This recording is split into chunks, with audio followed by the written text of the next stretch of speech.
Rabbi shrah li sadri wa yassir li amri wahlul 'uqdatam min lisani yafqahu qawli. Wa sallallahu ala sayyidina Muhammad wa ala alihi wa sahbihi wa sallam. Walhamdulillahi rabbil alamin.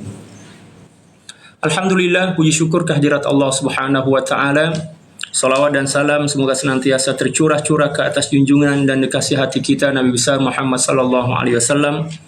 Demikian juga keluarga dan para sahabat serta orang-orang yang senantiasa mencintai dan mengikuti jejak langkah baginda Rasulullah sallallahu alaihi wasallam.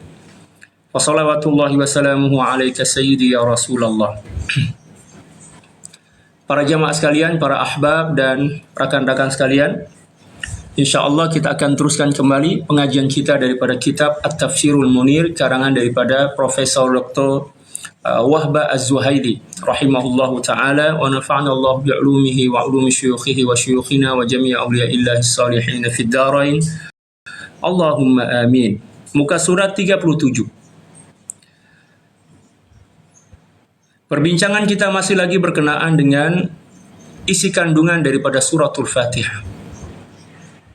Seperti mana yang sedia kita maklum, suratul Fatihah adalah merupakan surah yang menghimpun seluruh kandungan daripada Al-Quran dan Al-Quran, ya, mulai daripada awal sampai kepada akhir. Jadi seluruh kandungan dan makna sama ada yang tersurat dan tersirat di dalam Al-Quran terhimpun pada suratul Fatihah. Seterusnya kata beliau radhiyallahu ta'ala muka surat 37. Di sini beliau menjelaskan tentang beberapa jenis hidayah. Hidayah maknanya petunjuk. Hidayah yang pertama adalah hidayatul ilham, fitrah, yang dimiliki bayi sejak lahir, di mana dia merasakan keperluan untuk makan dan minum sehingga dia menjerit meminta makan dan minum jika kedua orang tuanya lupa. Ini dipanggil dengan hidayah ilham fitrah, yang memang sedia ada ataupun semula jadi. Hidayah semula jadi yang ada pada diri setiap manusia sebelum akal dia berkembang dan berfungsi dengan baik. Maka sebenarnya dah ada hidayah dalam diri kita yang dipanggil dengan hidayatul ilham, yang bersifat fitrah, suci, ya. Tak kiralah orang yang beriman ke ataupun tidak beriman kepada Allah Subhanahu wa taala, hidayah naluri fitrah itu memang sedia ada pada diri kita. Sehingga ketika mana kita lapar ataupun haus, kita menjerit meminta makan kepada ibu kita walaupun kita tak faham pun apa yang kita minta. Tapi itulah jeritan yang semula jadi ada pada diri kita. Dan itu adalah bagian daripada hidayah, petunjuk. Ya, hidayatul ilham fitrah nama dia. Yang kedua adalah hidayah indra yang melengkapi hidayah pertama. Kedua hidayah ini sama-sama dimiliki oleh manusia dan haiwan. Justru pada permulaannya, kedua hidayah ini lebih sempurna dalam diri haiwan daripada dalam diri manusia, sebab ilham haiwan, ya, segera menjadi sempurna tak lama setelah kelahirannya. Sedangkan dalam diri manusia ilham tersebut berkembang secara berperingkat. Jadi ilham fitrah dan juga ilham indrawi ini memang sedia ada, semula jadi ada pada diri manusia, demikian juga haiwan. Haiwan tu kalau dia lapar, dia terus datang jumpa dengan emak dia menyusu. Ya. Ataupun kalau sekiranya dia kedinginan, kesejukan, dia akan datang jumpa dengan emak dia agar dihangatkan dan lain sebagainya. Itu adalah hidayah yang memang sedia ada pada diri manusia, demikian juga haiwan yang bersifat semula jadi. Ada pada diri manusia.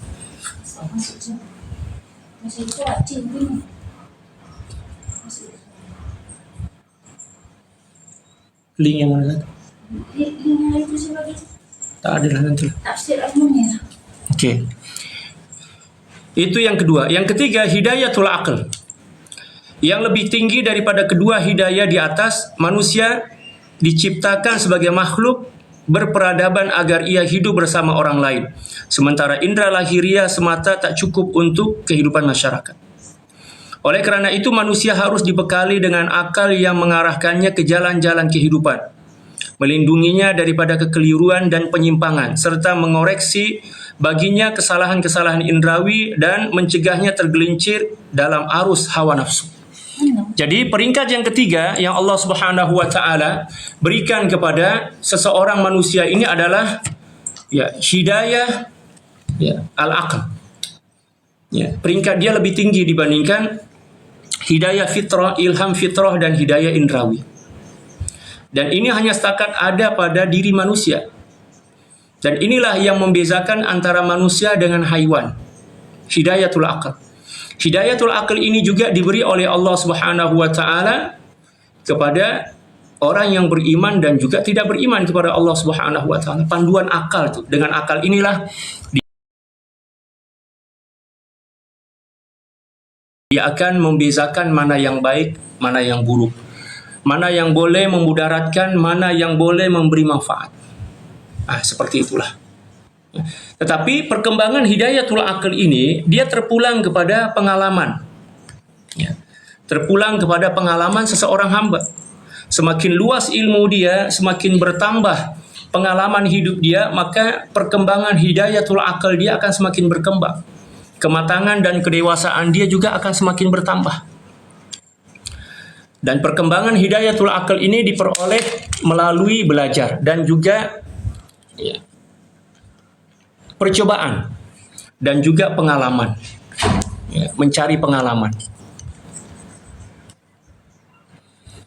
Dan perkembangan daripada hidayatul aql yang Allah Subhanahu wa taala berikan kepada hamba ini, dia berperingkat mengikut usaha dan ikhtiar yang dilakukan. Semua manusia sama, semua manusia memiliki potensi yang sama dari sudut hidayatul aql.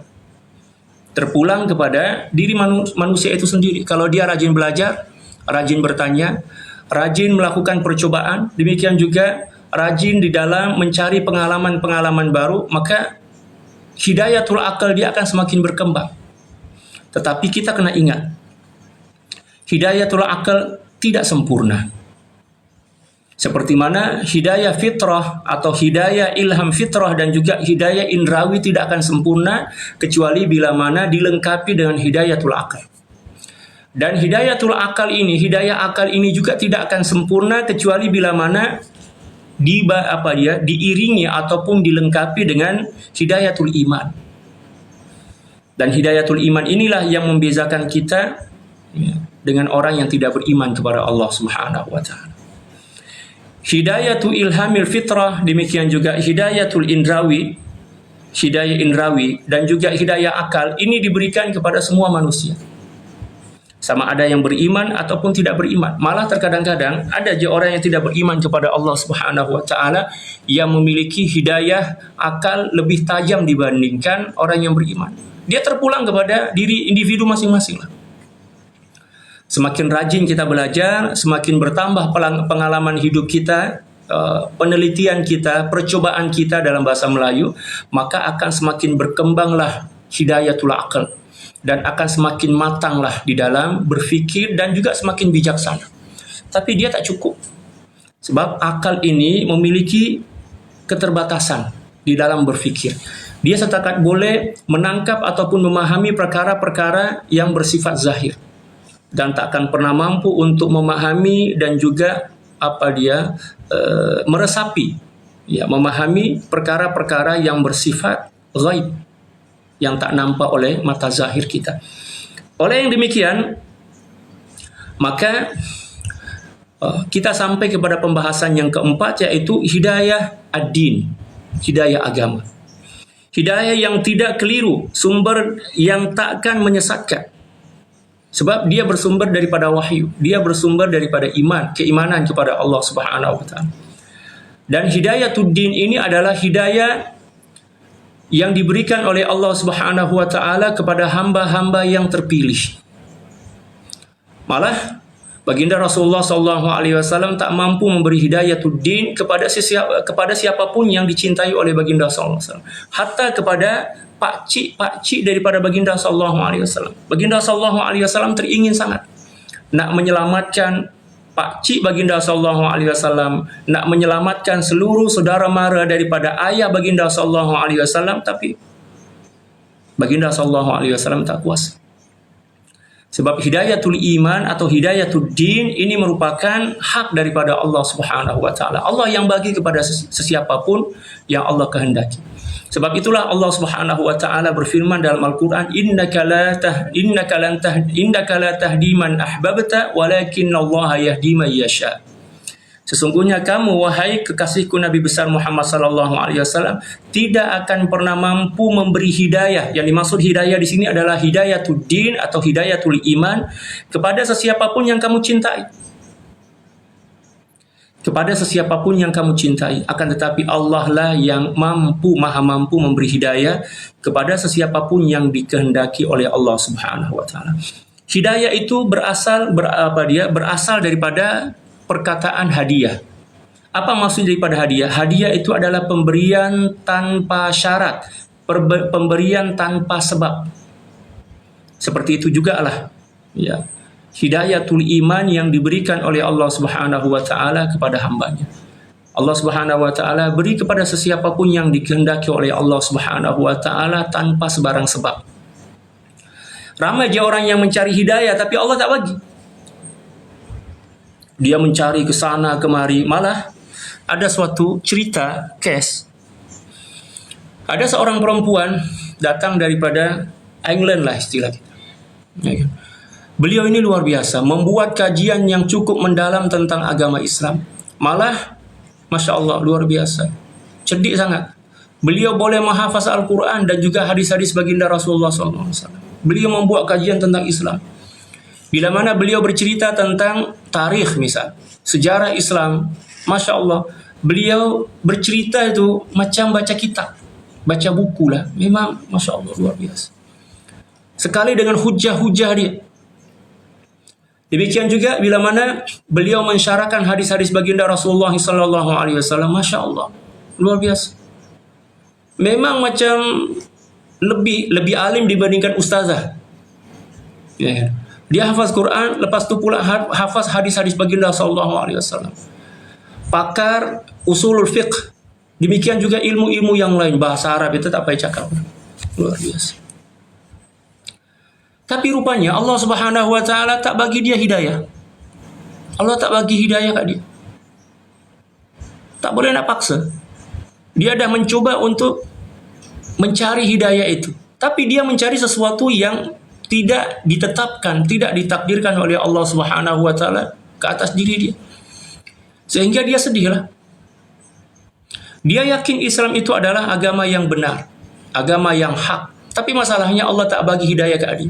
Tak boleh nak paksa kan? Innaka la tahdi man ahbabta walakinallaha yahdi man yasha. Kebalikannya pula, ada orang yang melawan agama Islam, mencaci maki baginda sallallahu alaihi wasallam, membuat ayat-ayat yang merendahkan Islam dan lain sebagainya. Tapi Allah berkehendak memberi hidayah ke dia. Pada akhirnya dia masuk Islam dan dialah yang kembali membela Islam dan juga mempertahankan kebenaran Islam. Jadi hidayah itu daripada hadiah, daripada perkataan hadiah, yaitu pemberian tanpa asbab, tanpa sebab yang diberi oleh Allah Subhanahu wa taala kepada sesiapapun yang dikehendakinya. Maka oleh yang demikian, alhamdulillah, kita sebagai orang-orang yang telah dihadiahkan hidayah oleh Allah Subhanahu wa taala, maka kita kena bersyukur. Alhamdulillahilladzi hadana li hadza wa ma kunna linahtadiya laula an hadana Allah. Ya, segala puji bagi Allah Subhanahu wa taala yang telah memberi hidayah kepada kita, hidayatul Islam, hidayatul iman.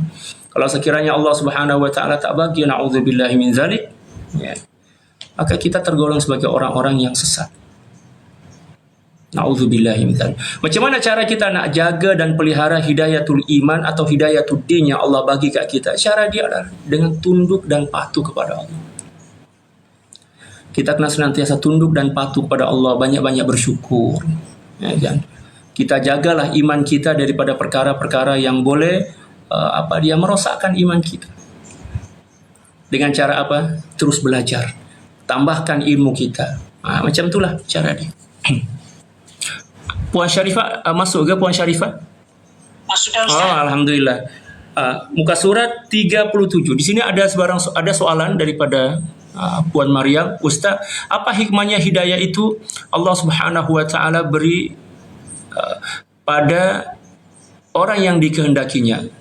Itu adalah perkara yang memang merupakan bagian daripada hak Allah Subhanahu wa taala. Allah Subhanahu wa taala nak tunjuk kuasa Allah Subhanahu wa taala ke atas seluruh makhluknya. Allah nak bagi tahu kepada kita bahwa segala sesuatu yang berlaku di muka bumi ini adalah hanya atas kehendak Allah Subhanahu wa taala semata-mata.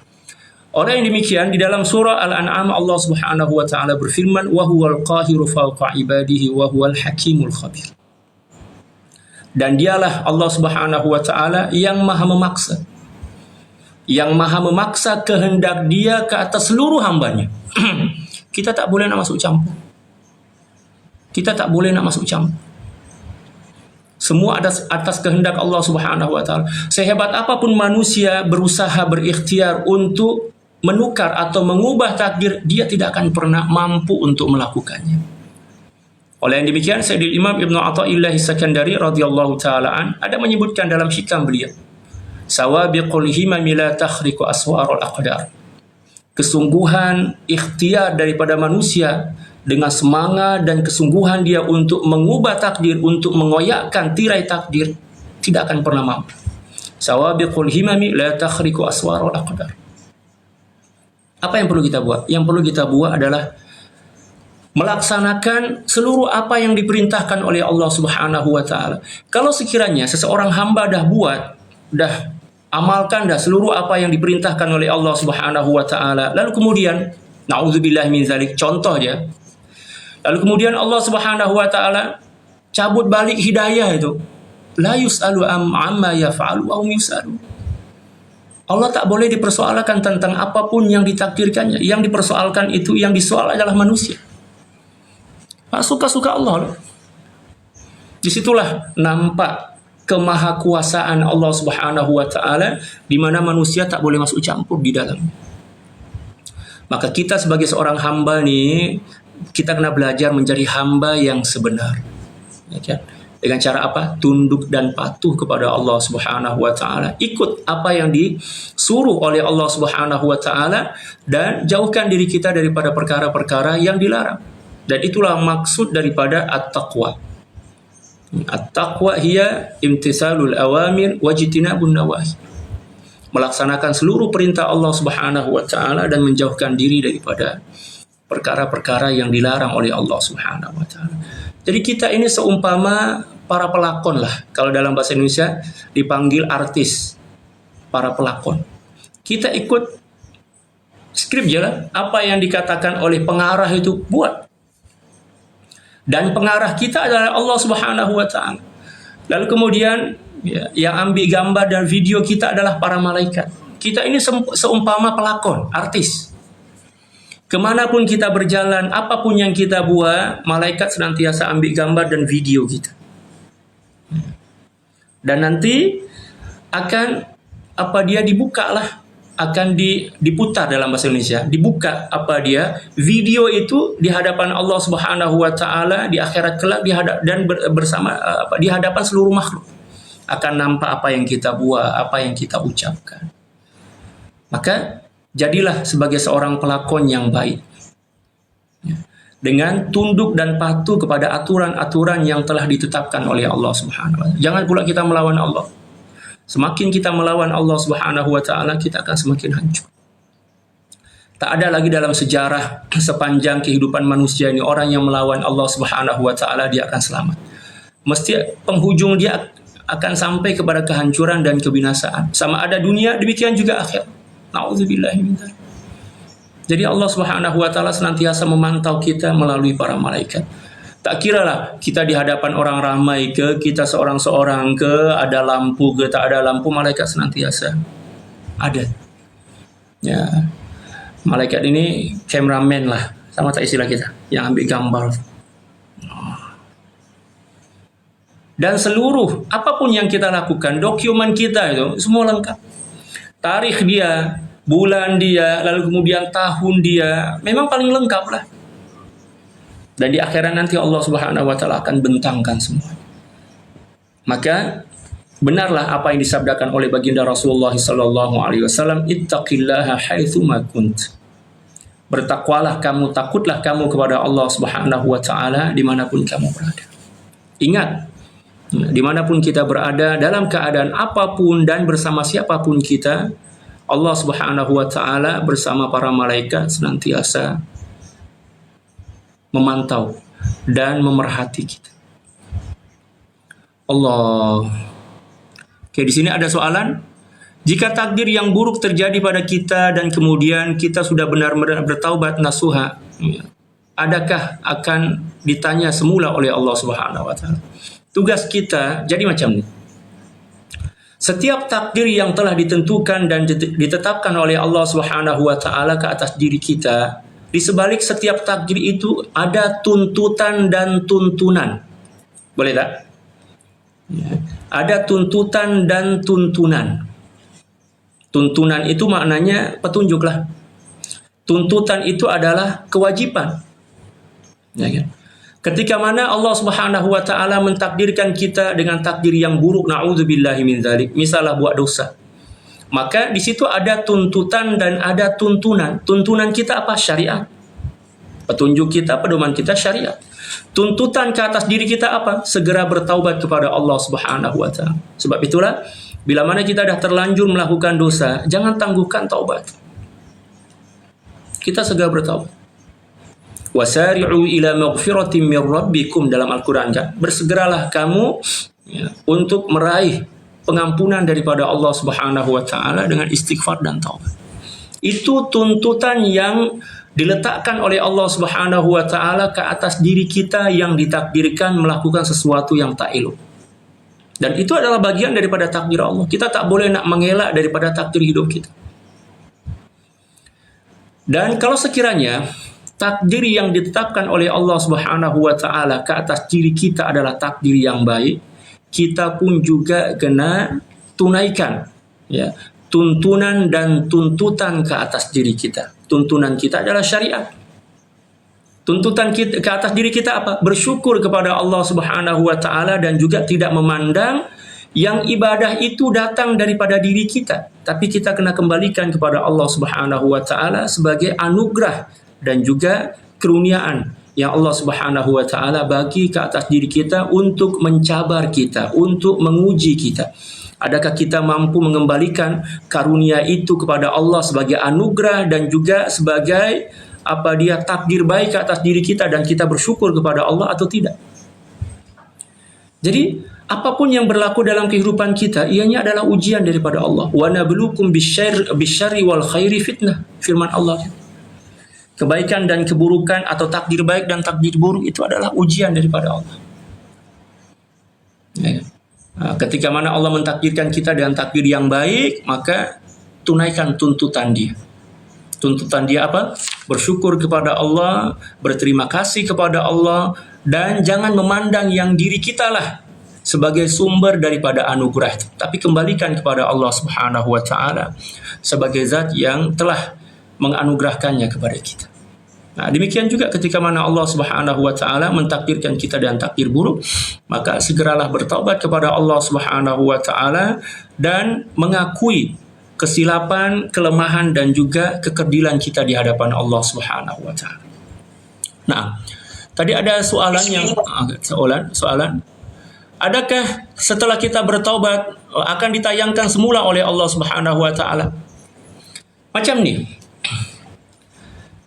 Kalau sekiranya kita telah melakukan dosa, lalu kemudian kita memohon pengampunan daripada Allah Subhanahu wa taala, adakah perbuatan dosa kita itu akan dipadam atau tidak oleh Allah Subhanahu wa taala? Terpulang kepada apa yang kita mohon kepada Allah.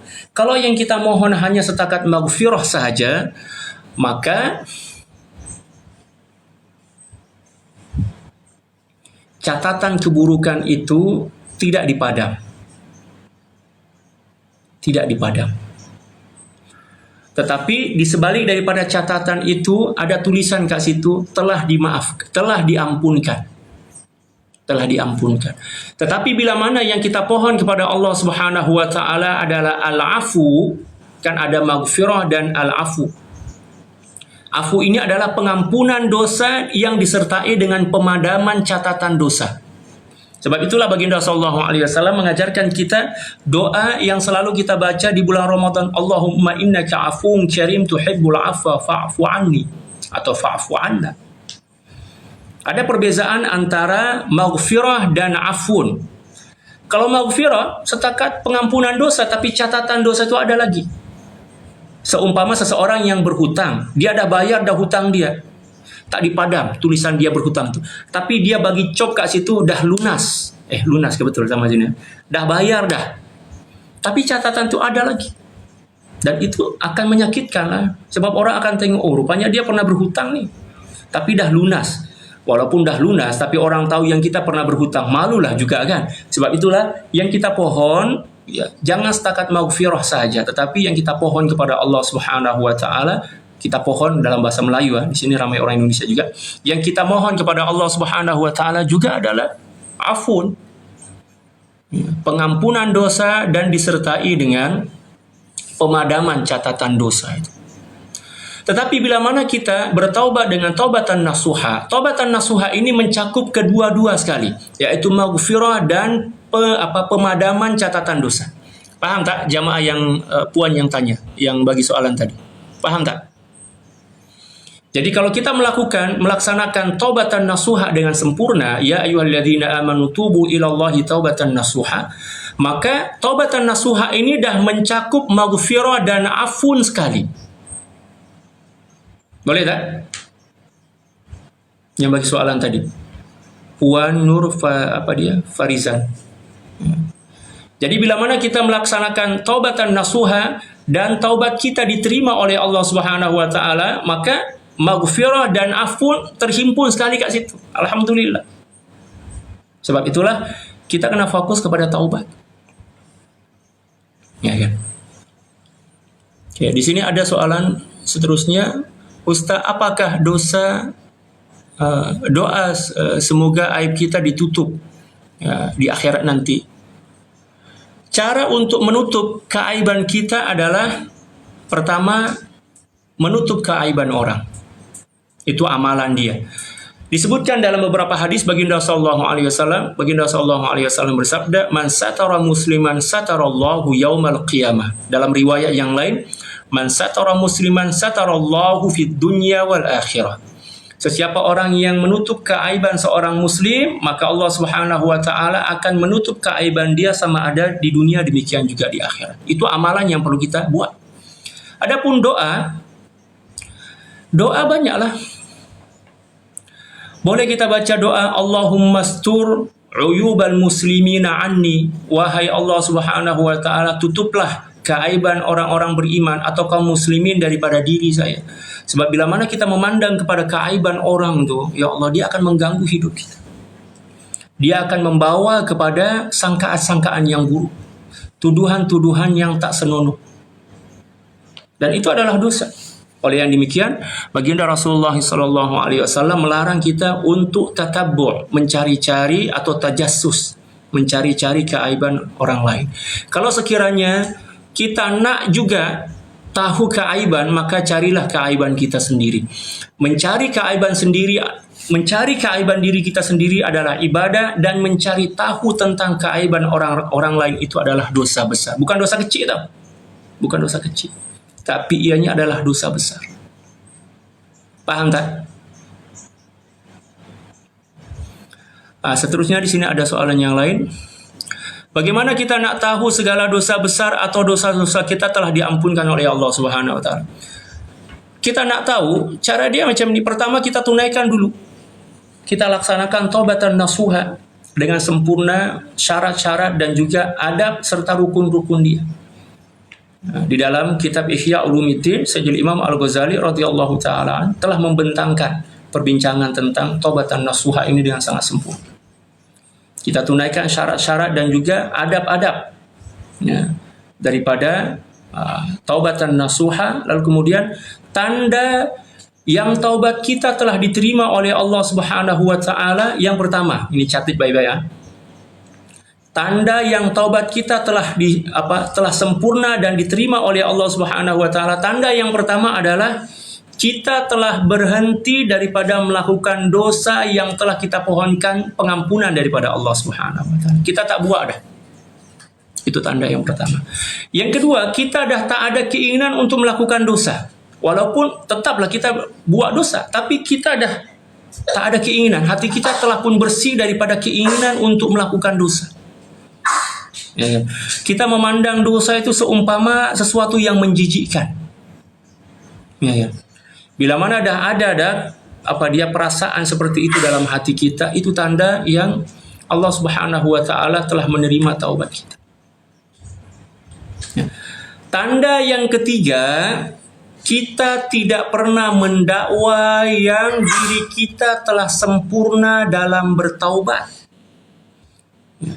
Semakin hati kita bersih, semakin dosa kita diampunkan oleh Allah Subhanahu wa taala, kita semakin merasa yakin yang diri kita ini tak luput daripada dosa. Itu tanda yang dosa-dosa kita telah diampunkan oleh Allah Subhanahu wa taala, ataupun taubat kita telah diterima oleh Allah Subhanahu wa taala. Tapi bila mana kita telah bertaubat, walaupun kita dah tak buat dah dosa-dosa yang dah pernah kita buat di masa lampau dan kita pohonkan pengampunan daripada Allah Subhanahu wa taala. Tetapi bila mana kita rasa yang diri kita telah pun suci, bersih, selamat daripada dosa, naudzubillah min dzalik, maknanya dosa kita belum lagi diampunkan oleh Allah Subhanahu wa taala. Boleh tak? Naam. Ya, sila sambung Puan Syarifah nombor 4. Bismillahirrahmanirrahim. Keempat, hidayah agama, hidayah yang tidak keliru, sumber yang takkan menyesatkan. Terkadang akan keliru dan nafsu terbawa arus kesenangan dan syahwat sehingga menjerumuskan seseorang ke dalam kehancuran. Kerana itu manusia memerlukan satu evaluator, pembimbing dan penunjuk yang tidak terpengaruh oleh hawa nafsu. Naam, itulah hidayatul din. Hidayatul din. Hidayatul iman, istilah lain dia adalah hidayatul iman. Hidayatul iman ini, bila mana Allah Subhanahu wa taala telah anugerahkan ke dalam diri seseorang, maka dengan hidayatul iman ini hidup dia akan terpandu. Dia tidak akan menyimpang daripada kebenaran selagi mana hidayah itu ada dan wujud dalam diri. Walaupun tetaplah dia melakukan dosa, tapi dengan adanya iman dalam diri dia, akan sangat mudah dia kembali ke pangkal jalan. Tapi kalau tak ada hidayatul iman, tak boleh. Tak boleh. Sebab itulah para jamaah sekalian, jangan kita meremehkan dan juga merendahkan orang-orang yang beriman sebanyak apapun dosa mereka. Sebanyak apapun dosa yang mereka lakukan. Sebab sangat mudah bagi mereka untuk kembali ke pangkal jalan, sebab di dalam diri mereka masih ada iman lagi. Selagi mana iman masih lagi tertanam di dalam jiwa seseorang hamba, maka besar harapan dan peluang dia akan kembali ke pangkal jalan suatu masa nanti. Selagi mana dia berusaha dan juga senantiasa menambah ilmu dia. Ilmulah yang menguatkan seseorang untuk kembali ke pangkal jalan. Tanpa ilmu tak boleh. Mungkin dia sedar yang dia melakukan kesilapan, tapi nak kembali ke pangkal jalan tanpa wujudnya ilmu dalam diri dia, tanpa adanya ilmu agama pada diri dia, payah. Ya. Seumpama seseorang yang tersesat di dalam hutan yang mengerikan, hutan belantaran lah istilah kita. Dia dah tahu, dia dah sedar yang diri dia ini sesat, tapi masalahnya dia tak ada sebarang maklumat berkenaan dengan jalan untuk menyelamatkan atau keluar daripada hutan. Macam mana dia nak keluar? Dia tak ada panduan. Ilmu agama itu adalah panduan yang paling menyelamatkan bagi kita. Sebab itu jangan berhenti menuntut ilmu. Kata Sayyidina Imam Al-Ghazali, Sayyidina Imam Asy-Syafi'i radhiyallahu ta'ala, seseorang senantiasa dikira sebagai seorang yang alim selagi mana dia tetap menuntut ilmu. Dan seseorang dah dikira sebagai orang yang jahil ketika mana dia dah merasa diri cukup dengan ilmu yang dia ada. Na'udzubillah, tsumma na'udzubillah min dzalik.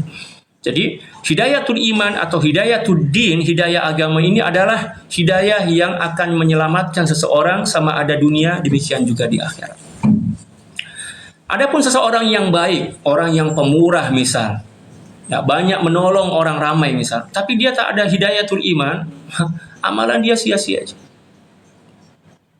Okeylah, memang akan dikenang, akan dihargai, akan dipuji dan disanjung oleh manusia. Tapi kebaikan dia di hadapan Allah Subhanahu wa taala tak bernilai, tak ada faedah langsung.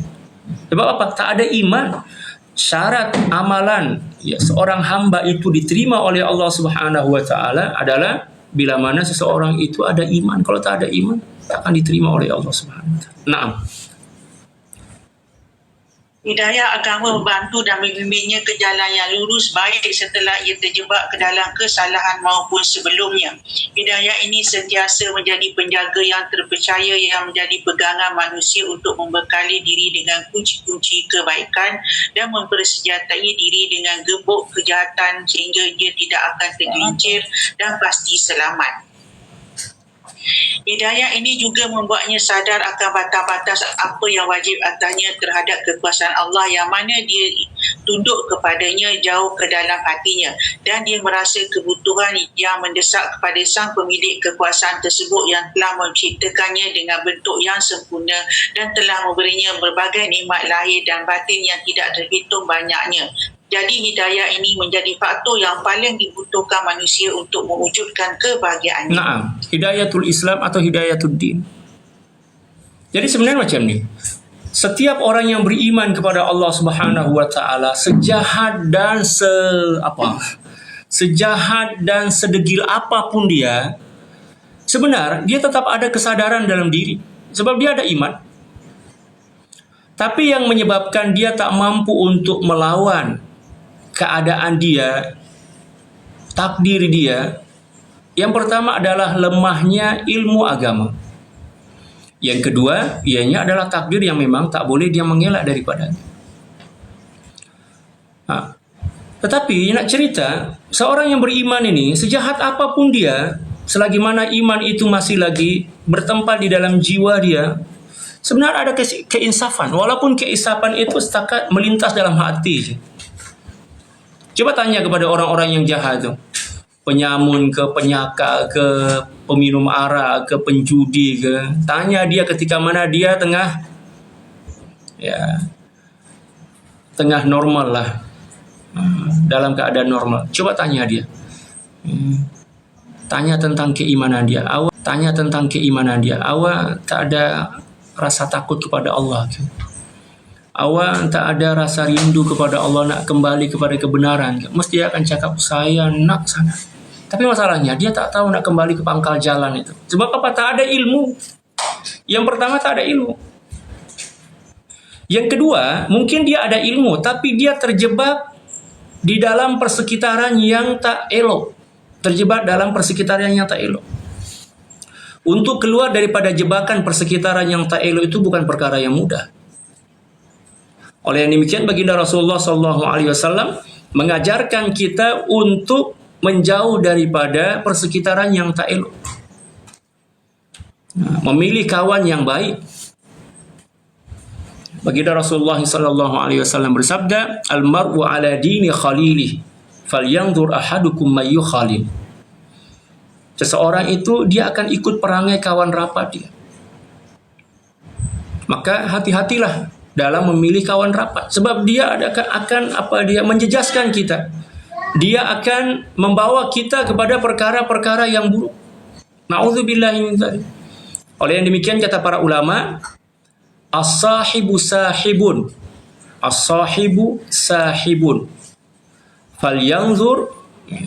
faltanzur man tusahib. Kata para ulama macam tu, satu hikmah. Seorang sahabat itu, dia akan mencengkram kita. Dia akan mempengaruhi kita. Dia akan memberi kesan kepada kita. Maka hati-hatilah kamu di dalam memilih siapa yang kamu jadikan sebagai kawan rapat. Karena hati-hatilah. Kita selalu cakap, alah kawan je pun. Okey, kawan je pun. Itulah yang bahaya tu. Sebab kawan itulah yang bahaya. Atau terkadang-kadang kita memandai-mandai ataupun belagak lah istilah kita. Belagak, saya ini insya-Allah saya kan hafaz Quran, saya kan belajar pondok, walaupun saya berkawan dengan siapapun, insya-Allah saya akan, ya Allah, nanti dah kena, barulah. Oleh yang demikian, menjauh atau menjaga diri kita daripada perkara-perkara yang buruk itu lebih utama. Dar'ul mafasid muqaddamun ala jalbil masalih, kata para ulama. Menjauhkan diri daripada perkara-perkara yang boleh membawa kepada kemudaratan itu lebih afdal, lebih didahulukan dibandingkan mencari manfaat. Kena hati-hati. Perkawanan ataupun persahabatan itu luar biasa. As-sahibu sahibun, kata para ulama. Naam. Al-Quran telah mengisyaratkan hidayah-hidayah tersebut dalam banyak ayat, di antaranya firman Allah, dan kami telah menunjukkan kepadanya dua jalan, surah Al-Balad ayat 10. Naam. Artinya kamu Wa hadainahu najdain. Ya kan? Fa'alhamaha fujuraha wa taqwaha. Ada jalan kebaikan, ada jalan keburukan. Terpulang kepada diri kita. Ikhtiar ataupun pilihan itu ada pada diri kita. Walaupun pada akhirnya pilihan kita itu juga mesti akan tunduk kepada apa yang dikehendaki oleh Allah. Tapi sekurang-kurangnya, kata para ulama, kita kena memilih yang baik, yang selari dengan hukum hakam syara. Walaupun sekiranya rupanya pilihan Allah tak sama dengan pilihan kita, tak ada masalah. Janji kita dah memilih sesuatu yang baik. Kalau sekiranya Allah Subhanahu wa taala, naudzubillahi min zalik, pilihkan kita sesuatu yang tak elok, maka di sisi Allah Subhanahu wa taala kita dah dikira sebagai seseorang yang selamat. Selama mana kita telah memilih sesuatu yang selari dengan hukum hakam syara dan kita tidak merasa seronok dengan pilihan Allah Subhanahu wa taala yang bercanggah ataupun tak sesuai dengan hukum hakam syara. Contoh dia macam ni, saya bagi contoh. Ada seseorang yang dah berusaha untuk menjauhkan diri daripada perkara-perkara yang diharamkan oleh Allah Subhanahu wa taala. Allah Subhanahu wa taala berfirman, "Wa la taqrabuz zina innahu kana fahishatan wa sa'a sabila." Wa maqta wa sa'a sabila. Janganlah kamu menghampirkan diri kepada zina. Sebab zina itu adalah perbuatan yang sangat kotor, yang sangat keji. Okey, dia berusaha. Dia jaga pandangan dia jaga hati dia jaga persekitaran dan pergaulan dia. Dan memang dia tak nak. Dia tahu yang Allah Subhanahu wa taala murka. Dia tahu perbuatan itu adalah perbuatan yang sangat nista, yang sangat buruk, yang sangat hina dan lain sebagainya. Tapi rupanya Allah Subhanahu wa taala nak agar dia melakukan perkara itu. Tapi semacam mana, Ustaz? Dia tak akan pernah mampu untuk mengelak. Tapi masalah dia rasa seronok tak dengan perbuatan itu. Dan segera bertaubat kepada Allah ke tak? Kalau dia tak merasa seronok dan segera bertaubat kepada Allah Subhanahu wa taala, maka Allah Subhanahu wa taala akan ampunkan. Dan dia tak dikira sebagai orang yang melakukan dosa. Tapi kalau dia rasa seronok kan, naudzubillahi min dzalik, lalu kemudian dia tak segera bertaubat kepada Allah Subhanahu wa taala, disitulah letak dosa yang paling besar. Situlah letak dosanya. Oleh yang demikian, yang perlu kita buat adalah buang keinginan di dalam hati kita untuk melakukan keburukan. Kalau kita dah buang lalu kemudian kita menjauhkan diri daripada perkara-perkara yang boleh menjejaskan kita kepada perkara-perkara yang tak elok, lalu kemudian kita dah berdoa kepada Allah dan kita juga dah menyibukkan diri kita untuk melakukan kebaikan-kebaikan, amal soleh, tapi rupanya Allah Subhanahu wa taala nak juga seseorang hamba ini melakukan maksiat dan dosa, maka selagi mana dia segera bertaubat kepada Allah Subhanahu wa taala dengan sepenuh hati dia, maka at-taibu minadz dzambi kamal la dzambalah. Kata baginda sallallahu alaihi wasallam, seseorang yang segera bertaubat kepada Allah Subhanahu wa taala atas dosa dia dikira seumpama seseorang yang tidak melakukan dosa. Boleh tak para jemaah sekalian? Kita tak boleh nak jangka, kita tak boleh tak boleh nak agak takdir hidup kita macam mana. Ada aja dalam beberapa sejarah disebutkan kan. Permulaan seseorang, permulaan hidup dia Masya Allah cantik je, Masya Allah ibadah je, jauh daripada maksiat. Tapi rupanya penghujung hayat dia, naudzubillah. Demikian juga kebalikannya. Ada aja, ramai aja orang yang awal kehidupan dia penuh dengan kegelapan, penuh dengan dosa dan noda. Tapi rupanya takdir hidup dia pada penghujung hayat dia cantik. Semua terpulang kepada apa yang dikehendaki oleh Allah Subhanahu wa taala.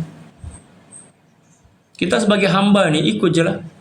Ya, apa yang Allah Subhanahu wa taala suruh. Jauhkan diri daripada apa yang Allah Subhanahu wa taala larang. Mudah aja kan? Mudah lah, cakap tu mudah. Tapi nak buat itu memang payah lah kan. Kita berusaha lah agar kita mudah untuk mengamalkan apa yang diperintahkan Allah dan menjauhkan diri daripada apa yang dilarang oleh Allah Subhanahu wa taala. Ada beberapa perkara yang perlu kita buat. Yang pertama, senantiasalah kita menambahkan ilmu agama kita. Tanpa ada ilmu agama, kita tidak akan pernah boleh selamat dan mampu selamat daripada perbuatan dosa. Tambahkan ilmu agama kita. Yang kedua, kita kena jaga persekitaran kita. Jaga persekitaran kita. Yang ketiga, kita kena sibukkan diri kita dengan perkara-perkara yang elok dan menjauhkan diri daripada perkara-perkara yang boleh menjejaskan kita, boleh membawa kita kepada perbuatan dosa. Baginda Rasulullah SAW ada bersabda dalam hadisnya, min husni islamil mar'i tarkuhu ma la ya'ni. Satu di antara tanda keelokan Islam seseorang adalah ketika mana dia menjauhkan diri daripada perkara-perkara yang tidak bermanfaat, yang tak ada faedah. Itu juga adalah salah satu di antara cara kita nak selamatkan diri daripada dosa. Sibukkan diri kita dengan ketaatan kepada Allah. Kalau kita tak sibukkan diri kita dengan ketaatan, kata Sayyidina Imam Asy-Syafi'i radhiyallahu ta'ala an, al-waqtu kas-sayf illam taqta'u qata'ak. Masa itu, waktu itu seumpama pedang. Kalau kita tak potong dia, kita tak atur dia, kita tidak tundukkan dia, waktu itu untuk dalam perkara-perkara yang baik, dia akan membawa kita kepada kemudaratan. Na'udzubillah, tsumma na'udzubillah min dzalik. Naam. Artinya kami telah menerangkan kepadanya jalan kebaikan dan jalan kejahatan serta kebahagiaan dan kesengsaraan juga firman-Nya. Dan adapun kaum Samud, maka mereka telah kami beri petunjuk tetapi mereka lebih menyukai buta, iaitu kesesatan dari petunjuk itu. Surah Al-Fussilat ayat 17. Artinya kami telah menunjukkan kepada mereka jalan kebaikan dan kejahatan, lalu mereka memilih jalan yang kedua. Allah Subhanahu wa taala telah bagi dah semua petunjuk. Dengan apa? Dengan irsalur rusul, menghantar para nabi dan rasul untuk memberi petunjuk. Lalu kemudian inzalul kutub, Allah Subhanahu wa taala telah menurunkan kitab. Lalu kemudian Allah Subhanahu wa taala juga telah memberi mukjizat kepada para nabi dan rasul. Lalu kemudian daripada rasul juga mereka telah memberi contoh yang baik kepada kita semua. Tapi masalahnya ada di antara kita yang memang tak nak kepada hidayah. Masalahnya itu. Allah Subhanahu wa taala dah hantar ke kita seseorang yang nak ajak kita kepada kebahagiaan, tapi kita tak nak. Jomlah masuk pengajian, tak naklah. Saya nak pergi kerja. Asyik kerja je. Hidup ini untuk kerja ke? Hidup ini untuk ibadah. Kerja itu sebagai hiburan je. Jangan kita pandang kerja itu adalah tujuan hidup kita. Bila mana kita dah pandang dan letak kerja itu sebagai tujuan hidup, maka binasalah kita, hancur hidup kita. Tujuan hidup kita yang sebenar adalah beribadah kepada Allah, menghambakan diri kepada Allah. Wa ma khalaqatul jinna wal insa illa liya'budun. Tiadalah aku mencipta jin dan manusia kecuali hanya untuk menyembah kepada Aku. Itu tujuan hidup kita yang sebenar, matlamat hidup kita itu. Adapun kerja itu sebagai hiburan je agar kita tak boring duduk rumah. Ibadah je kan. Dan kerja itu juga adalah bagian daripada ibadah. Selagi mana kerja itu tidak menghalang dan juga tidak menjadi asbab kita meninggalkan kewajiban-kewajiban kita. Tapi kalau asyik kerja je, bila nak beribadahnya, bila nak solatnya, bila nak baca Qurannya, kan? Jadi jangan kita tertipu oleh diri kita sendiri. Jangan kita tertipu oleh nafsu kita. Kita kena ingat tujuan hidup kita yang sebenar, matlamat hidup kita adalah beribadah kepada Allah SWT. Jangan kita sia-siakan. Nah, ada yang tanya muka surah berapa? Muka surah 38. Nah. Itu punya pantun saya. Ya. Kelima, hidayah pertolongan dan taufik untuk menapaki jalan kebaikan dan keselamatan hidayah. Ini lebih khusus daripada hidayah agama. Hidayah inilah yang Allah perintahkan kepada kita untuk senantiasa memohonnya dalam firman-Nya, tunjukilah kami jalan yang lurus, artinya berilah kami petunjuk yang diiringi dengan pertolongan ghaib darimu, yang dengan engkau menjaga kami dari kesesatan dan kesalahan. Naam, hidayah yang kelima ini, hidayah pertolongan, ya, disebutkan oleh para ulama dengan istilah taufik, hidayatut taufik. Dan itulah yang kita pohon kepada Allah Subhanahu wa taala ketika mana kita membaca ihdinas siratal mustaqim. Tunjukilah saya kepada jalan yang lurus. Ya, yang dimaksud tunjukilah saya kepada jalan yang lurus di sini adalah hidayatut taufik. Yang ataupun dipanggil taufik lah.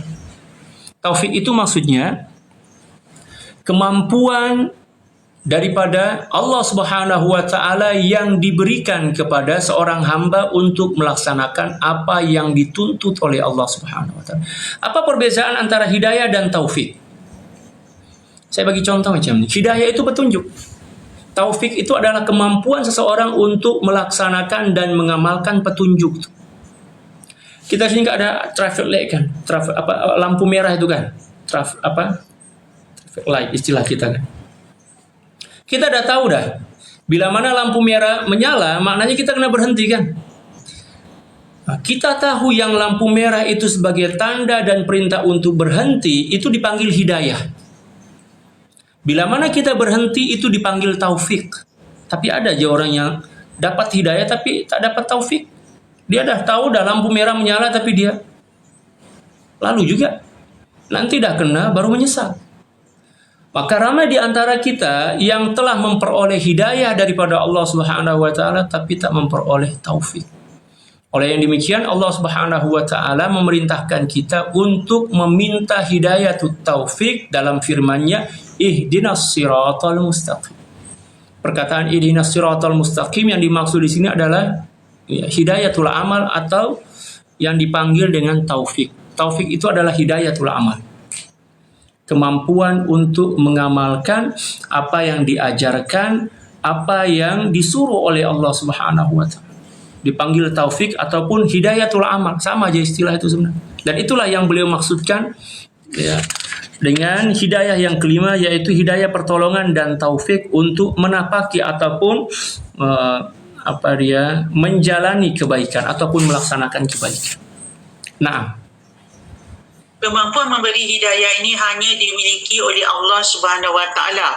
Kemampuan ini tidak diberikannya kepada satu pun makhluknya. Bahkan dia pun telah menafikan kemampuan memberi hidayah ini dari baginda Nabi SAW. Dia berfirman, sesungguhnya kamu tidak akan dapat memberi petunjuk kepada orang yang kamu kasihi, tetapi Allah memberi petunjuk kepada orang yang dikehendakinya, surah Al-Qasas ayat 56. Naam, innaka la tahdi man ahbabta walakinna Allah yahdi man yasha. Allah, ya betul lah tu. Firman Allah dah betul. Terkadang kita nak agar anak kita semua baik. Tapi masalahnya Allah tak bagi hidayah dan taufik. Tapi takkanlah kita berhenti nak tunjuk ajar kepada anak kita. Masalah lah pula. Ya. Tugas kita adalah mengajak, memberi nasihat dan juga memberi contoh serta mendoakan yang baik-baik kepada anak-anak kita, kepada istri kita, kepada orang-orang yang berada di bawah tanggung jawab kita. Wajib tu. Kita kena mentarbiyah dia orang, bagi nasihat, bagi petunjuk, bagi arahan, kan? Bagi contoh yang elok-elok, lalu kemudian kita doakan yang baik-baik. Tapi kalau sekiranya dia orang degil juga, tak dengar cakap juga, maknanya takdir hidup dia lah. Kita tak boleh nak paksa. Okeylah kita paksa atas sebab tanggung jawab kita kan. Tapi boleh tak kita ubah? Tak boleh. Tak boleh. Itu semua atas kehendak Allah.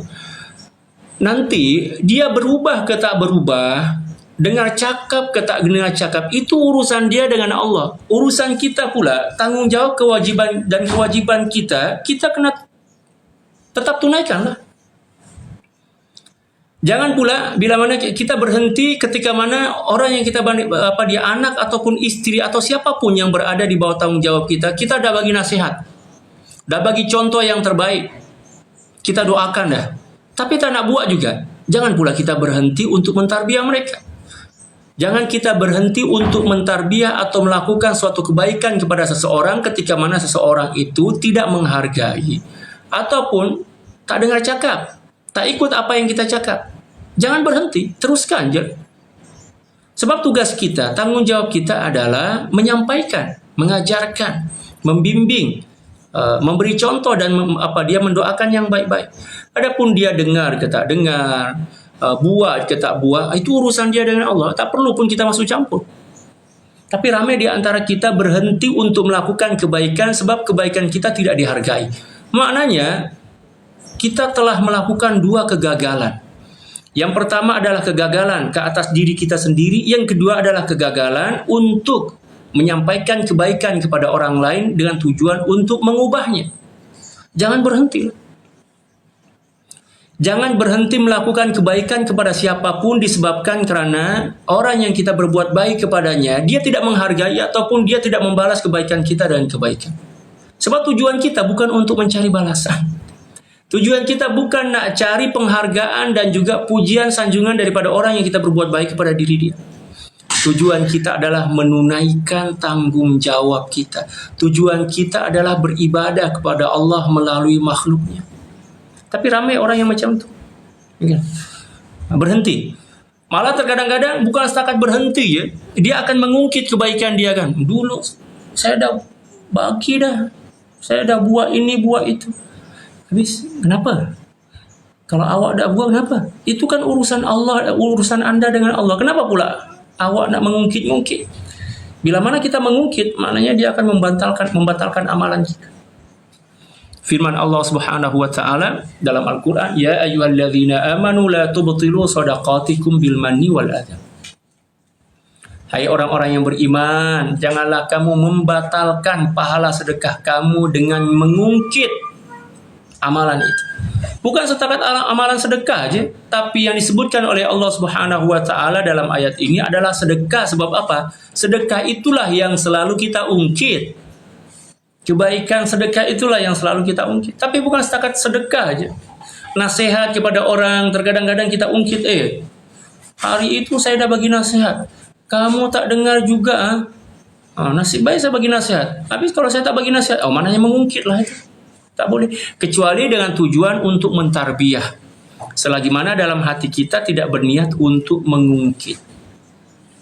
Ataupun menuntut penghargaan ataupun balasan daripada mana-mana pihak. Paham ke para jamaah sekalian? Jadi hidayatul iman itu adalah hak mutlak bagi Allah Subhanahu wa taala. Baginda sallallahu alaihi wasallam pun tak boleh nak bagi hidayah. Naam. Alhamdulillah, faham. Naam. Bukanlah kewajipanmu menjadikan mereka mendapat petunjuk. Akan tetapi Allah lah yang memberi petunjuk, iaitu memberi taufik siapa yang dikehendakinya. Surah Al-Baqarah ayat 200. Laisa 'alaika hudahum walakinnallaha yahdi man yasha. Itu ayat dia. Nah. Dia menyatakan bahawa dialah yang memberi hidayah dalam firman-Nya. Mereka itulah orang-orang yang telah diberi petunjuk oleh Allah, maka ikutilah petunjuk mereka. Surah Al-An'am ayat 90. Naam. Jadi tugas kita hanya menyampaikan je. Menyampaikan, mengajak, mencontohkan, menasihati dan mendoakan. Adapun berkenaan dengan Allah nak bagi hidayah ke dia ke tak, itu bukan urusan kita. Itu urusan Allah. Tapi terkadang-kadang kita ni manusia, ya Allah, dah terlampau rajin sangat. Urusan yang bukan urusan dia pun nak masuk campur juga. Ya kan? Urusan yang bukan urusan dia pun nak masuk campur juga. Bab hidayah itu urusan Allah, kita tak perlu pun nak masuk campur. Terkadang-kadang kita pening. Alah, kenapa? Saya dah bagi nasihat kat dia. Saya dah bagi peringatan kat dia. Kenapa dia tak dengar lagi? Dia tak buat lagi. Kenapa pula anda nak masuk campur? Kenapa anda nak menyusahkan diri anda? Tak perlu pun nak menyusahkan diri. Itu urusan Allah. Tunaikan jelah apa yang menjadi tugas Anda. Lepas itu serah kepada Allah. Biar Allah yang buat, biar Allah yang menentukan segala-galanya. Tapi ada tipikal orang yang memang nak masuk campur juga. Dia fikir, asyik nak fikir. Kenapa? Kenapa dia tuh tak sedar-sedar lagi? Kenapa? Kenapa? Itu urusan Allah. Itu urusan Allah. Kenapa kita nak masuk campur? Padahal ayah dia elok je. Mak dia pun juga elok je. Tapi dia pula memang tak sesuai lah. Ya Allah, kenapa lah pula kita ni suka-suka hati nak masuk campur. Lepas tu mengutuk pula. Na'udzubillahi min dzalik. Biar je lah. Itu urusan dia dengan Allah. Tugas kita 5 tadi. Tugas 3. Yang pertama kita bagi nasihat. Ya. Kita ajak dia. Kita bagi contoh ke dia, kita nasihatkan dia. Yang kelima, kita doakan. Itulah tugasan kita. Dia berubah ke tak berubah, itu urusan Allah. Tak perlu pun kita masih campur. Tapi terkadang-kadang kita ini manusia kan. Sudahlah kita tak buat 5 perkara tadi, lepas tu kita masuk campur pula ke dalam perkara-perkara yang bukan urusan kita. Sudah kita tak bagi nasihat, tak bagi peringatan, tak ajak, tak bagi contoh, tak mendoakan yang elok-elok. Kita asyik bagi soalan pula dalam bertanya-tanya, mempersoalkan. Kenapa? Ya Allah. Ini tanda-tanda orang yang kurang kerja, tak ada kerja. Na'udzubillah. Di sini ada soalan, Ustaz, kalau dengan suami macam mana Ustaz? Suami berkenaan dengan apa nih? Kewajiban untuk berbakti kan? Wajib lah. Habis suami saya Ustaz, misal lah kan, orang cakap suami saya Ustaz tak menghargai. Walaupun dia tak menghargai, itu urusan dia dengan Allah. Jangan Anda berhenti berbuat baik yang merupakan kewajiban Anda kepada suami Anda sebab suami Anda tak menghargai. Belajar ikhlas. Sama juga suami pun macam tu. Jangan berhenti berbuat baik, mentarbiyah, memberi nasihat, memberi peringatan, memberi contoh yang baik kepada istri dan anak-anak Anda. Walaupun istri dan anak Anda tidak menghargai, itu urusan dia dengan Allah. Kita fokus kepada urusan kita, tugasan kita, tanggung jawab kita. Sama ada sebagai seorang suami ataupun sebagai seorang istri. Apa tugasan dan tanggung jawab sebagai seorang suami? Memberi nafkah sesuai dengan kemampuan. Bukan setakat itu je tau. Memberi tarbiyah, ilmu, mendidik, mengajar, mengajak, memberi nasihat, mendoakan, memberi contoh. Anak dia tak dengar, biarlah. Urusan dia. Dia sendiri yang nanti akan merasai kepahitan. Jangan pula kita berhenti. Teruskan. Dia tak dengar, semakin dia tak dengar, semakin dia degil, semakin kita rancakkan ke sini. Kita tambah lagi. Tapi terkadang-kadang ada orang yang mudah putus asa. Alah, dia tak dengar cakap saya lah. Alah, dia degil lah. Kalau macam tu tak payahlah saya bagi nasihat. Ini orang jahil nih. Kenapa pula tak payah bagi nasihat? Sebab dia tak dengar itulah. Tambah lagi nasihat. Mungkin dengan cara yang lain. Cari cara yang lain. Ini kan.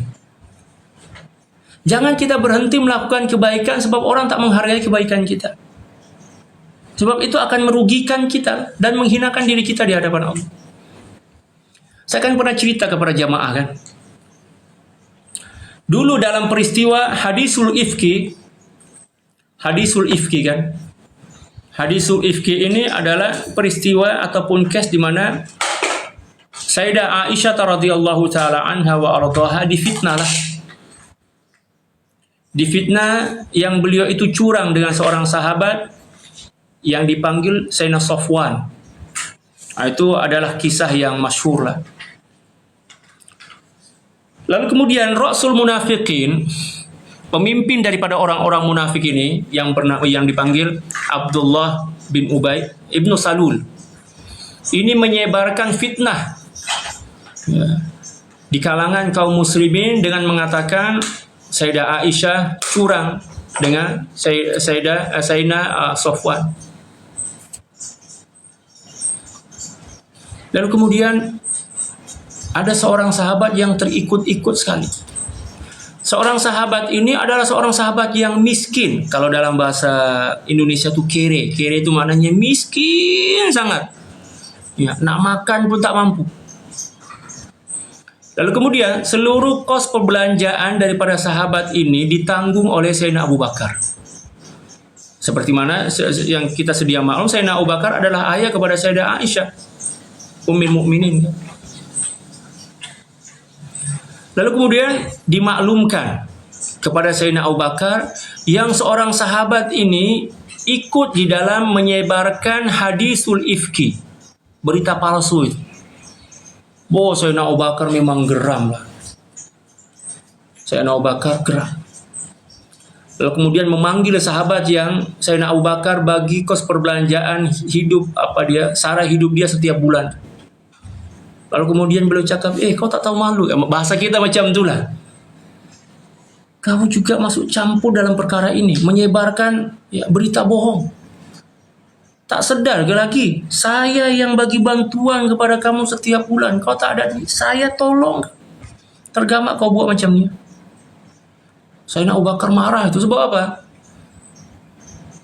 Yang difitnah adalah Ummul Mukminin. Bukan sebab anak beliau, tapi Ummul Mukminin, istri kepada baginda sallallahu alaihi wasallam.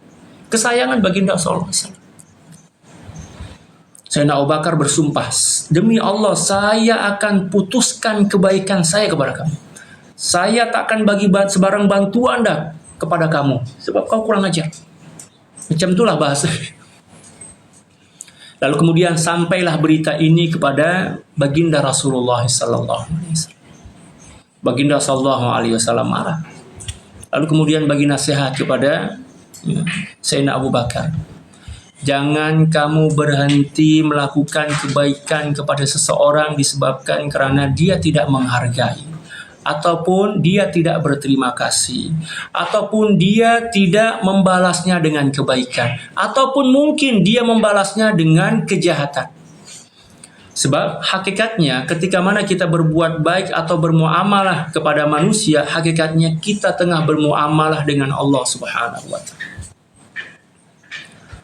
Sayyidina Abu Bakar sedar dan insaf. Bertaubat kepada Allah Subhanahu wa taala, lalu kemudian membayar kafaratul yamin, kifarah sumpah. Lalu kemudian panggil baliklah seorang sahabat itu dan mengatakan, saya akan teruskan bantuan saya kepada kamu. Hadis ini mengajarkan kepada kita tentang satu kaedah. Apa dia kaedah itu? Jangan berhenti melakukan kebaikan kepada sesiapapun walaupun orang yang kita berbuat baik kepadanya tidak menghargai, tidak berterima kasih dan juga tidak membalas kebaikan kita dengan kebaikan, ataupun mungkin dia membalas kebaikan kita dengan kejahatan. Dan itulah maksud daripada al-mu'amalatu bil fadli, bermuamalah dengan kemurahan. Boleh tak para jemaah sekalian? Paham tak? Dan itulah yang banyak dicontohkan oleh baginda Rasulullah SAW. Tengoklah baginda SAW berbuat baik kepada semua orang. Tetapi adakah semua orang yang baginda SAW berbuat baik kepada mereka membalas dengan kebaikan? Tak. Malah ada yang membalas dengan membalingkan batu, menuangkan kotoran ke atas diri baginda SAW. Na'udzubillah. Tapi adakah baginda SAW berhenti berbuat baik? Tak. Malah baginda Rasulullah SAW tambahkan lagi perbuatan baik dan juga mendoakan mereka. Seperti mana yang berlaku pada peristiwa Taif kan? Baginda SAW datang berdakwah ke Taif lalu kemudian kena baling pula dengan batu sampailah berdarah-darah. Adakah baginda SAW marah dan dendam? Tak. Adakah baginda SAW merajuk istilah kita? Tak. Malaikat datang, malaikat penjaga gunung Ganang itu datang menawarkan bantuan ataupun pertolongan kepada baginda SAW nak angkat gunung itu dan ditimpakan ke atas masyarakat Taif. Kata baginda SAW, janganlah. Okey, kata baginda SAW, generasi sekarang ini mungkin diorang tak nak terima apa yang saya bawa. Tapi saya berharap akan lahir daripada rahim-rahim mereka orang-orang yang mentauhidkan Allah Subhanahu wa taala. Lalu kemudian baginda Rasulullah sallallahu alaihi wasallam berdoa, Allahumma hdi qaumi fa innahum la ya'lamun. Wahai Allah, berilah hidayah kepada kaumku ini, yaitu orang-orang Taif, kerana sesungguhnya mereka tidak mengerti, tak faham apa yang saya bawa. Seperti itulah akhlak yang diajarkan oleh baginda sallallahu alaihi wasallam. Janganlah kita memiliki perangai imma'ah, kata baginda sallallahu alaihi wasallam. La takun imma'ah. In ahsanan nasu ahsanu. Ya, jangan memiliki perangai imma'ah. Apa itu imma'ah? Imma'ah itu adalah satu perangai orang munafik.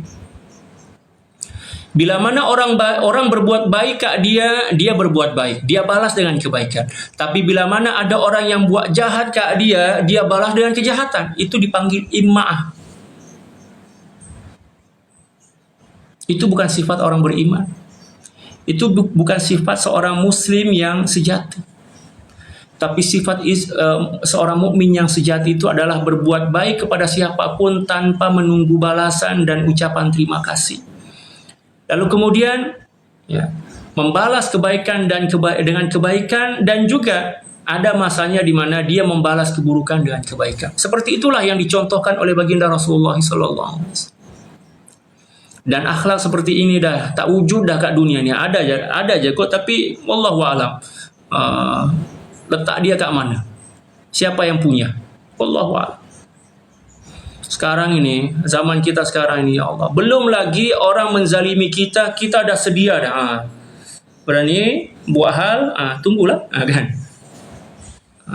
Na'udzubillahi min dzalik. Dan itu semua berpunca kepada jauhnya kita daripada syariat agama kita. Ya, jauhnya hati kita daripada Allah Subhanahu wa taala. Bila mana hati kita lalai, lalu kemudian tubuh badan kita tidak terikat dengan syariat, maka itulah yang akan berlaku.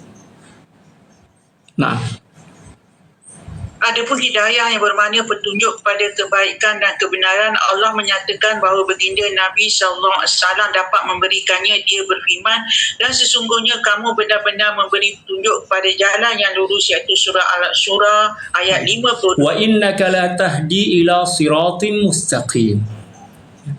Yang dimaksud dengan ayat ini, wa innaka la tahdi ila siratin mustaqim, bukan bermakna baginda sallallahu alaihi wasallam boleh memberi hidayatul iman. Tetapi yang dimaksud di sini adalah hidayatul amal. Baginda sallallahu alaihi wasallam boleh memberi contoh kebaikan kepada para sahabat, tetapi baginda sallallahu alaihi wasallam tak boleh memberi hidayatul iman hatta ke atas orang-orang yang disayangi dan dicintai oleh baginda Rasulullah sallallahu alaihi wasallam, menerusi firman Allah Subhanahu wa taala yang disebutkan tadi, innaka la tahdi man ahbabta walakin Allah yahdi man yasha. Nah, kesimpulan, hidayah di dalam Al-Quran ada dua macam. Pertama, hidayah umum, iaitu petunjuk kepada hal-hal yang bermanfaat bagi hamba di akhirat. Hidayah ini mencakup 4 macam. Yang pertama, kedua, hidayah khusus, iaitu pertolongan dan taufik untuk mengikuti jalan kebaikan dan keselamatan. Disertai petunjuk ini adalah hidayah jenis kelima. Nah, jadi secara umumnya hidayah terbagi menjadi 2. Yang pertama ada hidayatul ammah. Hidayah yang bersifat umum yang Allah Subhanahu wa taala bagi kepada orang beriman dan bukan beriman, yang tidak beriman. Orang yang beriman sama ada ke atas orang yang beriman ataupun tak beriman. Tapi hidayah yang kelima ini setakat Allah Subhanahu wa taala bahagi kepada orang-orang yang beriman sahaja, yang dipanggil dengan hidayah al-amal ataupun taufik. Ja'alanallahu minal muwaffaqina lil haq. Semoga Allah Subhanahu wa taala menjadikan kita tergolong sebagai orang-orang yang diberi hidayah, taufik oleh Allah Subhanahu wa taala untuk melaksanakan kebenaran. Nah, penyesatan ada 2 macam sebagai berikut. Pertama, yang sebabnya kesesatan baik kerana sesuatu tersesat darimu. Misalnya kalimat bererti untukku tersesat, iaitu hilang, atau kerana engkau memvonis kesesatannya. Kesesatan dalam 2 kondisi ini merupakan sebab penyesatan. Kedua, penyesatan menjadi sebab kesesatan, iaitu kebatilan diperindah bagi seseorang agar dia tersesat. Penyesatan Allah Subhanahu Wa Taala atas manusia ada dua macam, vonis bahawa dirinya sesat atau membuat dirinya tetap berada dalam kesesatan. Nah, jadi kesesatan ini terbagi menjadi dua. Yang pertama adalah kesesatan yang merupakan lawanan daripada hidayah. Maknanya tak beriman lah kan? Tak beriman. Ya, kufur lah. Kufur itu adalah kesesatan yang merupakan lawanan daripada hidayah. Kesesatan yang kedua adalah kesesatan yang bukan lawanan daripada hidayah, tapi ianya adalah lawanan daripada kebenaran, bukan hidayah tau. Boleh tak? Faham tak? Jadi ad-dhalal atau ad-dhalalah ya, memiliki dua makna. Makna yang pertama adalah makna kesesatan yang merupakan lawanan kepada hidayah, yaitu iman. Maka makna kesesatan di sini adalah kekufuran. Boleh tak? Yang kedua adalah kesesatan yang maknanya merupakan lawanan daripada kebenaran. Bukan hidayah, tapi kebenaran.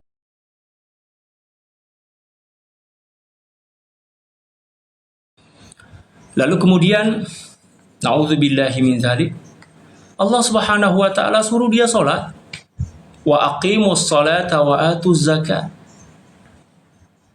Ataupun Allah Subhanahu wa taala suruh dia berniaga, tapi dia tak nak berniaga. Dia tak nak berniaga mengikut hukum hakam syarak. Dia nak berniaga dengan riba. Maka melawan kebenaran hukum hakam syarak itu adalah bagian daripada kesesatan. Tetapi kesesatan yang bukan merupakan lawanan daripada hidayah. Faham tak para jemaah sekalian? Jadi kesesatan itu memiliki dua hal makna. Makna yang pertama adalah makna yang merupakan lawanan daripada hidayah, yaitu kekufuran kepada Allah. Na'udzubillahi min dzalik. Ya.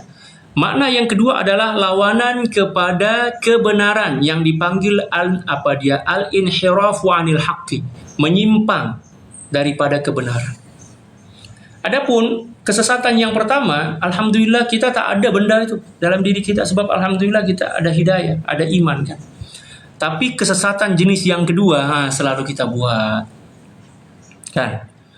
Allah Subhanahu wa taala cakap jangan buat benda ini, kita buat juga.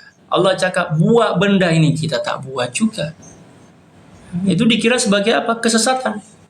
Kesesatan dari sudut apa? Amal. Al-inhiraf wa 'anil haqqi istilah dia. Boleh tak para jemaah sekalian? Jamaah TikTok. Jamaah TikTok istilah dia. Paham tak jamaah TikTok? Para jamaah kat TikTok.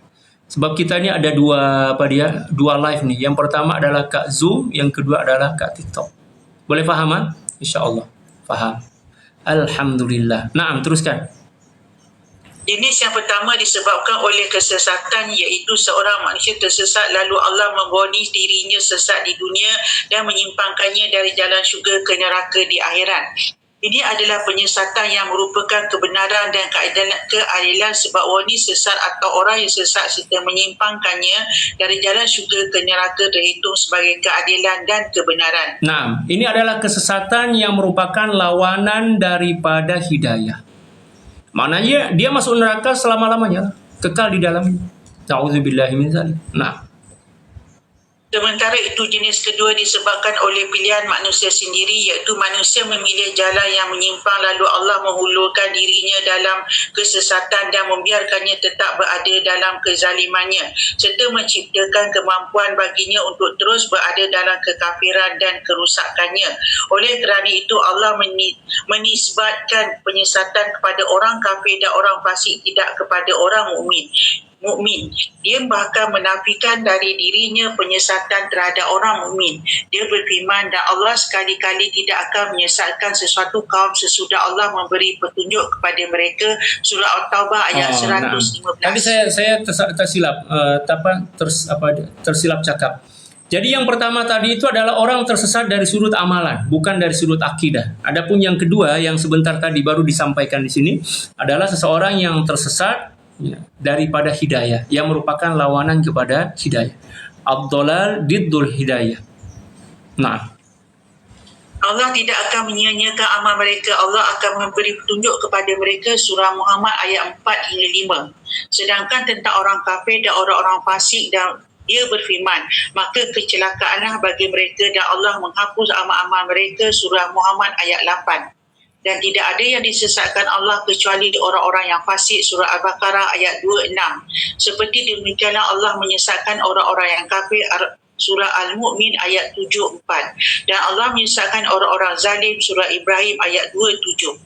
Dengan cara demikianlah terjadinya pemalingan hati manusia yang disinggung dalam firman-Nya, dan itu pula kami memalingkan hati mereka. Surah Al-An'am ayat 110.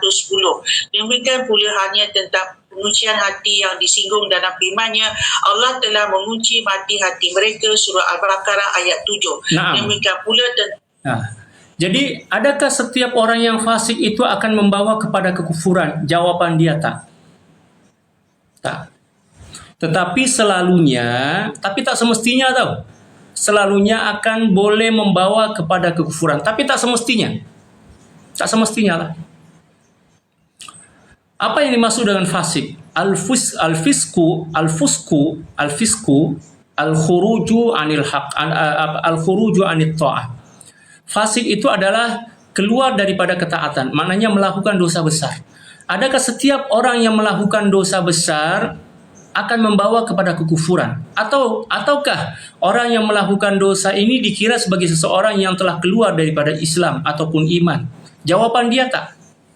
Dalam pahaman kita akidah ahli sunnah wal jamaah, Asy'ariyah Maturidiyah, seseorang yang melakukan dosa besar tidak menyebabkan dia terkeluar daripada agama Islam. Ini akidah kita tahu. Contoh misal, dan ini ya Allah, ramai orang yang tak faham benda ini. Terkadang kita macam ni, mohon maaf bukan nak bagi sokongan kepada penjenayah ataupun orang yang melakukan dosa besar. Ini bukan tentang sokongan, nak bagi sokongan ke tak. Ini tentang ilmu. Contoh macam ni, ada orang yang tengah minum arak lah. Lalu kemudian dia meninggal dunia. Ada di antara kita yang terlalu tergopoh-gopoh dan memandai-mandai, dia cakap dia mati dalam keadaan kafir sebab dia melakukan dosa besar. Oh, bahaya. Ini dah bercanggah dan akidah kita ahli sunnah wal jamaah, Asy'ariyah Maturidiyah. Dalam pandangan akidah kita ahli sunnah wal jamaah, Asy'ariyah Maturidiyah, orang yang meninggal dunia dalam melakukan dosa besar, sebesar apapun dosa itu, selagi mana bukan syirik ataupun melakukan perkara yang menyebabkan dia keluar daripada Islam, dia tetap dikira sebagai orang yang beriman. Tetapi dalam masa yang bersamaan, seorang yang beriman yang fasik telah melakukan dosa besar, tak boleh kita cakap dia kafir. Ramai je selalu kita dengarkan, sesiapa orang yang meninggal dunia dalam keadaan minum arak, mesti dia mati dalam keadaan su'ul khatimah. Bahaya ni, bahaya. Dia meninggal dunia dalam keadaan kafir. Siapa yang cakap macam tu? Bahaya. Sesiapa orang yang meninggal dunia dalam keadaan berjudi, dia akan meninggal dunia dalam keadaan kafir. Siapa yang cakap macam tu? Jangan memandai-mandai. Orang akan terkeluar daripada Islam dan iman bila mana dia melakukan perkara-perkara yang boleh mengeluarkan dia daripada Islam dan iman. Contohnya apa? Dia mengeluarkan diri dia sendirilah.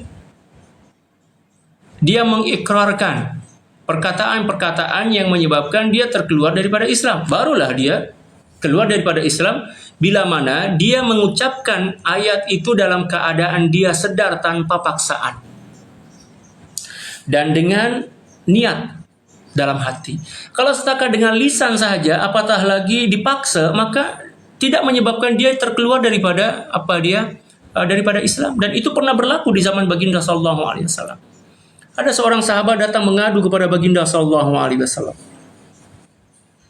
Seorang sahabat ini kena tangkaplah, kena ikat oleh orang bukan Islam, orang kafir ketika itu. Lalu kemudian diancam. Disuruh untuk na'udzubillahi min dzalik menyebutkan ayat-ayat tentang kekufuran. Kalau tak buat, akan dipenggal leher dia, akan dibunuhlah. Lalu kemudian sahabat ini dah tak mampu nak menyelamatkan diri dah. Sebab dia seorang-seorang je, lalu kemudian orang yang mengancam ini memang orang yang ada kuasa lah kan.